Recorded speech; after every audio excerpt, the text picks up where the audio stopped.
All right, everybody, day 2 on the Lexus build. What, are you done already? No, I just gotta soap it up now. Oh. Got the big stuff off first, then soap it. Gotcha. So you can see we've already stripped the decals off of it because there may be a paint job incoming. I mean, we gotta spice it up for Bristol. Just gotta make it look cool. So your squirter's not squirting. Spray bottles. Is it full? Oh. See, you're just not using it no. right. Is it even full? It's got some in it. Oh, that might be part of your problem. So we're gonna degrease her a little bit, make it a little bit nicer for Drew working on it. We did decide, after our enthusiasm last night, initially, we did decide we need to move the motor back a little bit more. Need some cutty cut. Yep, so Drew's gonna get the slicing and dicing on that cross member, and we're gonna make our engine mounts bolt into the factory locations there. We are still gonna try and get the power steering working. So, oh, you're like full washing the car. Well, for some reason there's tire marks on the roof. I don't know how that. Tire marks? Oh, from your No, not me. not from your little golf cart, go-kart, monster truck, mini. What is that thing? It's a go-kart truck thing. Go-kart truck. Yeah. It did catch air, which if you go back a few videos and see Drew's debut of his little mini hot rod. But I think it's coming to Bristol. We're gonna see. I don't know if it'll fit in the trailer with Soccer Mom and this thing, but I'll just put it on the roof of Soccer Mom. No. Kimber might actually kill me. Yeah, I think that might happen. So, all right, well, Drew's got this. I've got an engine to assemble, and I'm gonna show you guys some things I'm doing to that. Actually gonna roll it outside and pressure wash it as well. So, gotta see what we can do with that. And yeah, we're making progress and gotta get this thing done so that we can make some smoke. And sadly, like yesterday's thing, it didn't leave a lot of skid marks. I'm sad. I really wanted some nice fresh marks, but it was wet, so it just didn't really work all that well. Guess that means we'll have to do another one with the LS motor in it. All right, let's get to work.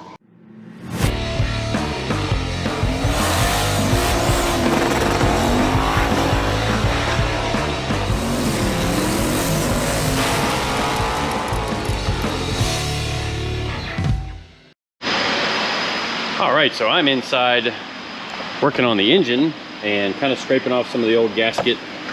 Got this snazzy little gasket scraper here that does not damage the deck surface. It only takes off the gasket, which is super cool. Then I'll get in here with a vacuum and vacuum all that stuff out. Just gonna send it. As far as normally we try to clean everything super nice, wash the outside, take it all apart, fully disassemble it, inspect all the bearings. Don't check the bearings. Yeah, what he said. So just gonna send it, and hopefully we don't have to build another engine after we first fire this one up. But it still turns over, so she's still she's nice and free. Little she's got some miles on her, so you know she's ready for some action. Probably be a little smoky out the valve cover breathers, but cross that bridge when we get there. It's fine. So yeah, I guess I will I'm gonna get these gaskets scraped, and then we'll show you a little trick I've got for if you're going through and rebuilding your cylinder heads on the cheap. So let's finish this up, get it in the engine room, and I'll show you what I'm talking about.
All right, so if you're wondering what the heck I'm doing there, I'm degreeing the camshaft to make sure that the valve opening events are happening at the same time that the cam card says they are supposed to happen.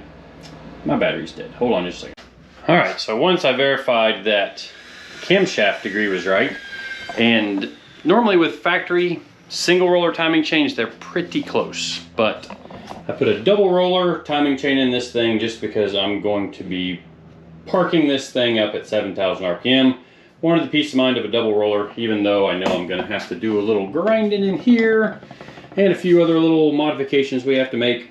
So I did have to back the camshaft up 2 degrees to make it match what the cam card says, or the cam paper says. They used to be these nifty little cards they sent with your camshaft, and you could like stick it in your wallet and carry it around, and some people used to do that. Check out my cam. Anyways, so basically what I've done is the next very important thing is to make sure that the valves do not hit the pistons, and typically between, let's say, probably 5 and 20 degrees before and after top dead center on each side is where the valves are close. So when I have a soft spring in there, I can actually feel when the valve touches the piston. You can see that one's got miles for where it is right now. But if you watch, let's see if we can make this work. All right, well, you're upside down now, but maybe this will work without the camera falling over. So basically, as the intake valve is chasing the piston down, and that's when the intake is close, and when the piston is chasing the exhaust valve, that's when the exhaust is close. Because if you think about all the airflow happening and all that other stuff, you want that exhaust valve to stay open as long as possible to get all of the air out of the cylinder, and then the intake valve starts chasing the valve down, so that as the piston is going down in the cylinder, it's sucking air, through the intake port to try and fill the cylinder so fuel can be injected, and then Sparky goes boom, and then she makes power. Anyway, so you can kind of see what we got going on here. Lots of clearance, getting tighter, tighter, tighter, and that's at 5 degrees before top dead center on this one. Actually, on the intake, it's after top dead center. So there's 0, pretty tight. Got a little bit tighter right there. We're at 10 degrees after top dead center. And now it's starting to open up again.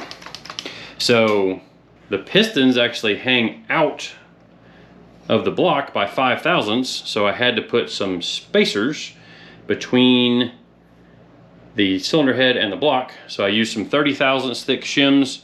My head gasket is 50 thousandths thick, so that math should mean that if I have clearance now with a 30 thousandths shim in it, I should have even more with a 50 thousandths shim. And basically I just zero lash these so you can see they're not tight down in the saddles. So basically I just ran it down till the valve, rocker, and push rod all made contact with each other. Snugged it down to 0. Which, let me do that again right now and get that accurate. So we'll back this back up.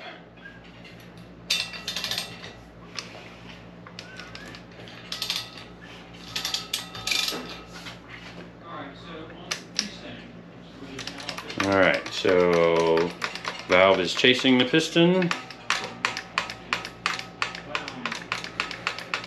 So we're at 10 degrees, still got lots.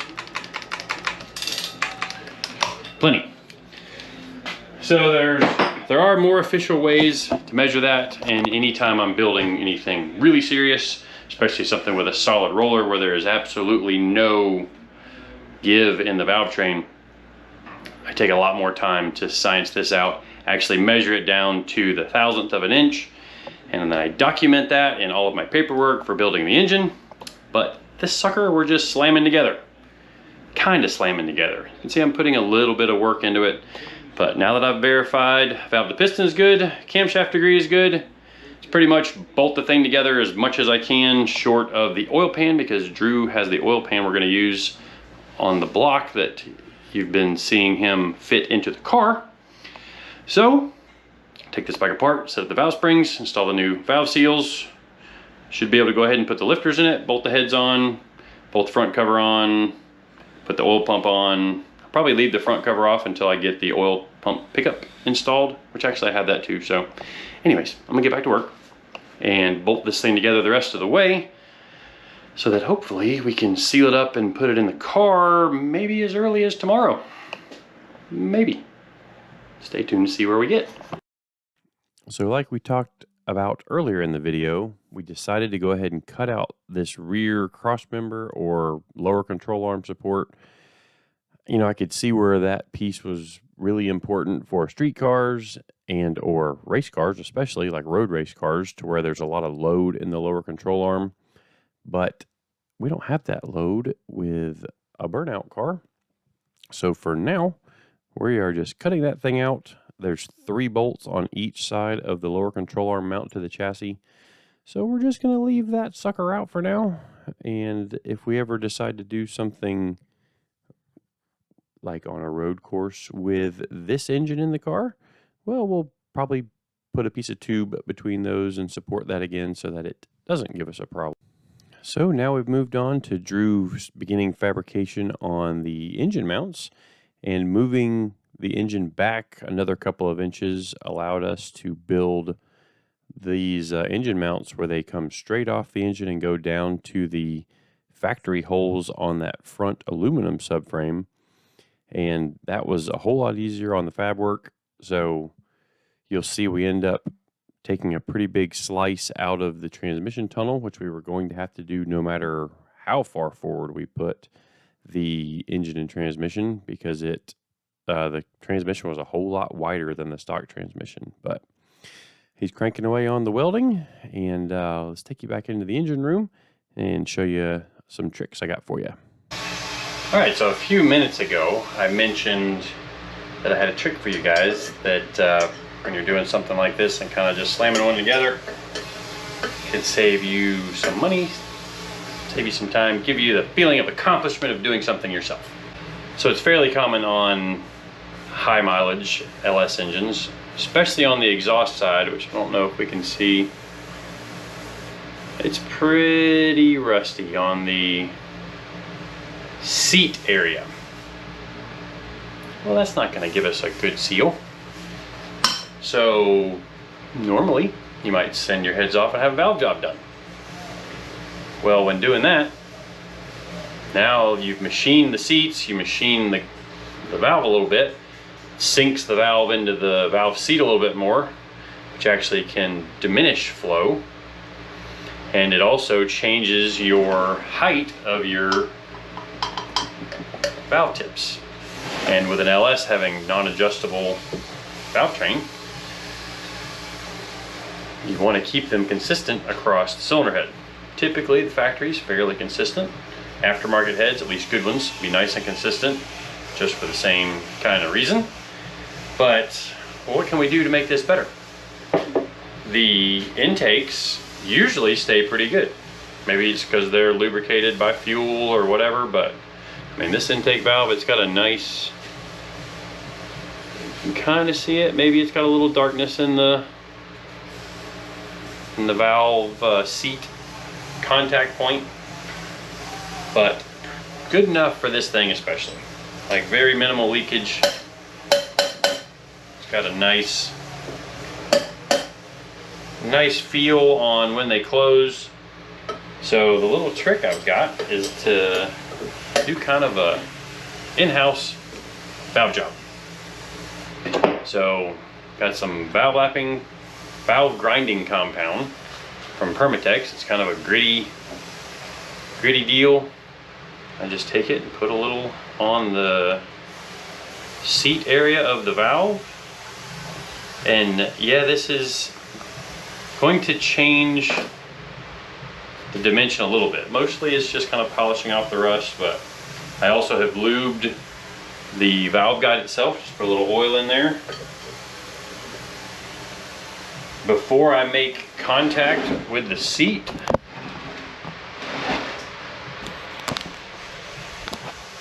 Like right before I make contact with the seat, you can see I'm spinning it to spread the valve grinding compound. You can hear it's kind of gritty. Here's this part that's really going to tick some people off. Take a drill, slow it down. I'm going to actually chuck it onto the valve. Can you see that?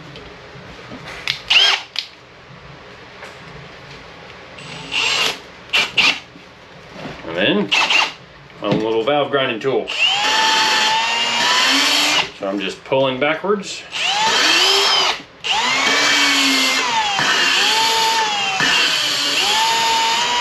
Pretty good tug on it.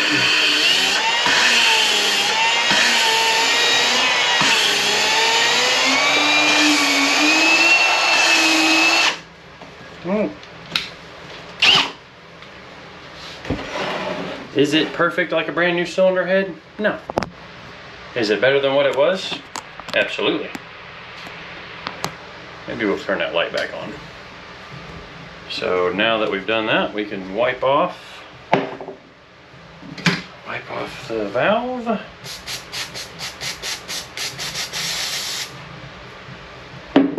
These are iron seats, so it's part of the reason for this, why they rust and corrode. Ooh, dang, the valve looks a whole lot better.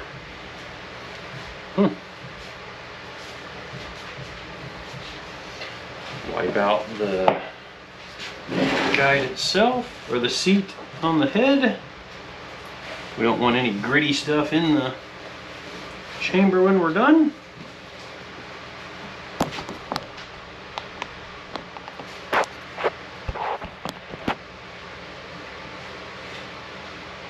You kind of see it's even got a little bit of a shine on the valve seat to valve contact area. So, I'm sure you probably got a drill at home. Get this stuff from Advance, Napa, O'Reilly's. It is Permatex 80036. Thought you guys might like to see that. I'm going to get back to assembling this cylinder head, installing our Brian Tooley Racing valve springs, and then I'll be ready to drop the lifters in with the guides. I am going to drill some holes in the bottom of the guides. A little trick I've seen and have used. Like I'm going to drill in between the ribs down here to help with some oil drain back, because if these fill up with oil, that's oil that can't drain back until it gets all the way full and then drains over these. We don't need all that. So I'm going to poke some holes in this to help drain oil back to the pan faster, because you guys know this thing is going to be, you know, 6,000 to 7,500 for hopefully less than a minute, or right at a minute to pop the tires. So back to work. See you guys in a few.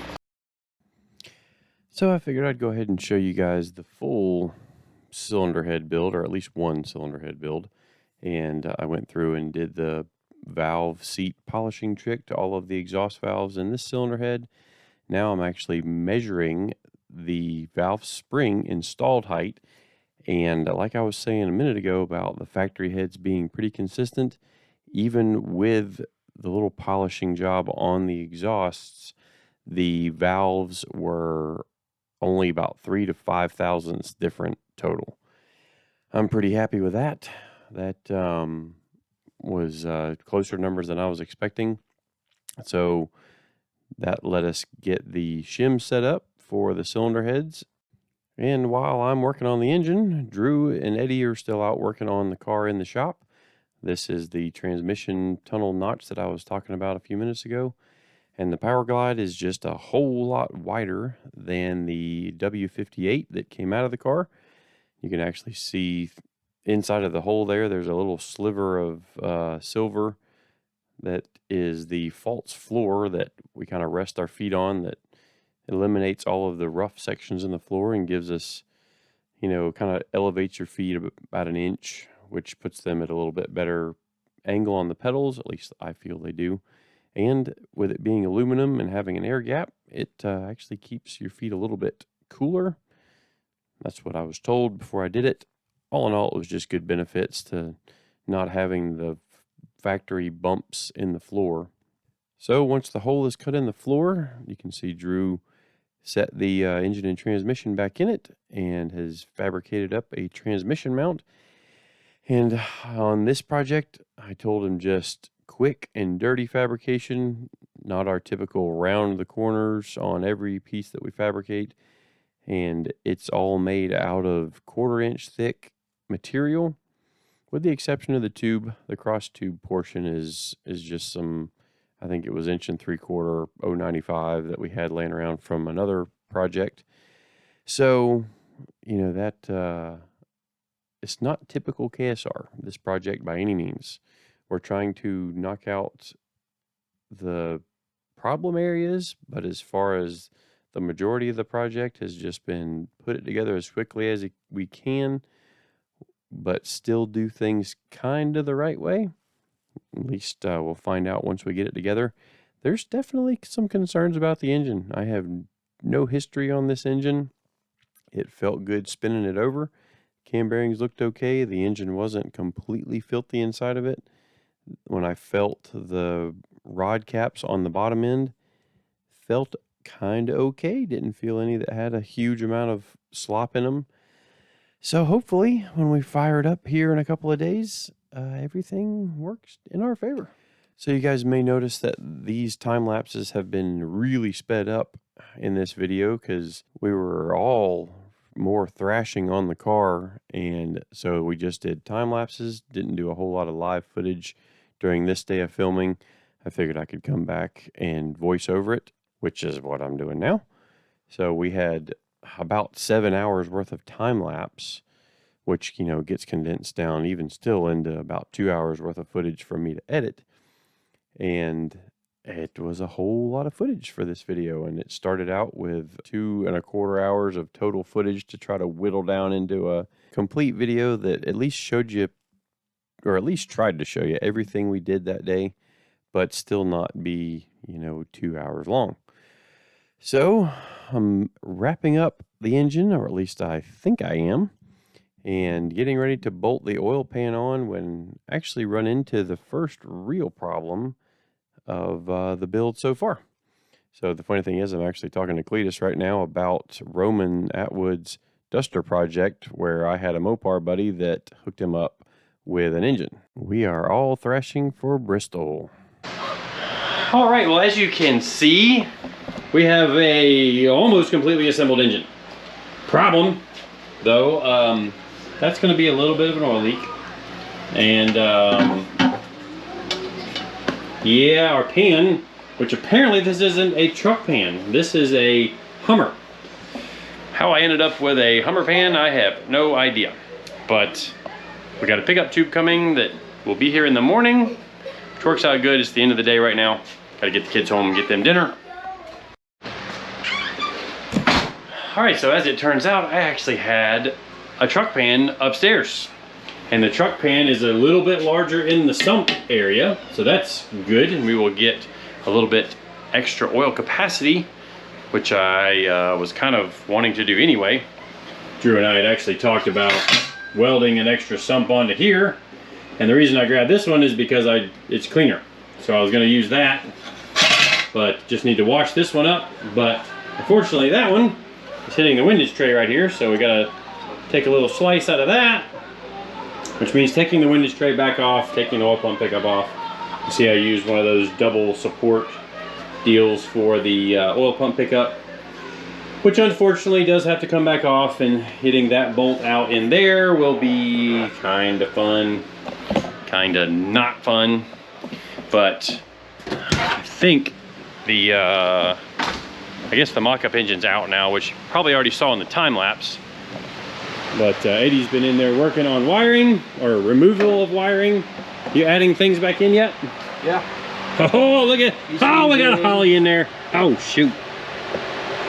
Cool, there's our Terminator X. I think we'll probably just poke that right out of that big hole there, and then we'll That was the plan. make a patch panel. It'll just go right into there. Cool, I got an AccuSump coming tomorrow. So we'll probably just mount the AccuSump down there on the trans tunnel so I can flip it open. But the engine and transmission mounts are done. All right, so I think in Drew's time lapse, you probably saw him doing all the work on the motor mounts. But, there we are. Transmission mount, very overkill, all 1/4-inch plate. Yeah. Engine mounts that work with those, that connects the polyurethane mount down to the factory piece there. So we'll be able to unbolt from here and then take this out to be able to get the engine out. Hopefully it'll be pretty easy. It's bright out here. But that's gonna wrap up day 2. And tomorrow we have a package coming, which is actually perfect timing for me finishing up the engine. So tomorrow is gonna be, whoa. So tomorrow is gonna be real exciting because we'll hang a motor down in there after I fix the oil plant. What you doing? I'm pumping fuel out. Pumping fuel. Yep, using a Milwaukee 12-volt battery. Nice. Gotta do what you gotta do. That's it. That might be some decent gas because I put 5 or 10 gallons of race gas in it somewhere. Is it? Oh no, it's got a little red to it. No telling what it is. It smells good. Got it in Houston or Indy, or I think it was Houston I got it. Because it hasn't burned all the gas out of it since even Houston last year. Earlier this year? I don't even remember. But let's check out the engine compartment. Drew even painted it. What are you thinking, Drew? Well, I pulled it out and I said, we have to. You're here. But now it looks better than the rest of the car. Well, I guess we're gonna have to fix that problem too. We're gonna paint it. I guess maybe we'll paint the car. We were talking about it, but Drew kind of forced our hand now. But now I'm gonna have to get new stickers. Oh, poor baby. Which, even though this is not a Toyota, so that's something left over from the road race years. We were telling people it was a Toyota Supra just to ruffle some feathers. It's half racing, you know, sometimes racing's mind games. So, come back tomorrow, we're putting a motor in. And then we get to start on header project. Yay. All right, see you guys next time.